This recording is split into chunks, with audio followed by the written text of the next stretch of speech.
પંચમહાલ જિલ્લાના હાલોલ તાલુકા ખાતે આવેલ શિવરાજપુર ગામે વાવાઝોડામાં ભારે નુકસાની થવા પામી છે.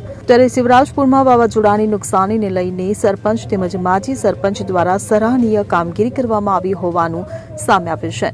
વાવાઝોડામાં શિવરાજપુર ગામમાં અનેક વૃક્ષો ધરાશાયી થયા હતા તેમજ પાવાગઢ બોડેલી રોડ પર વીજપોલ ધરાશાયી થયા હતા, જેના કારણે અંધારપટ છવાઈ ગયો હતો. ત્યારે શિવરાજપુરના સરપંચ તેમજ માજી સરપંચ કનુભાઈ સોની દ્વારા જેસીબી લાવીને તૈયારીમાં કામગીરી કરવામાં આવી હતી.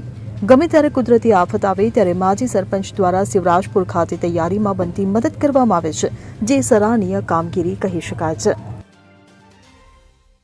કિરણ ગોહિલ સાથે CN24 ન્યૂઝ, પંચમહાલ.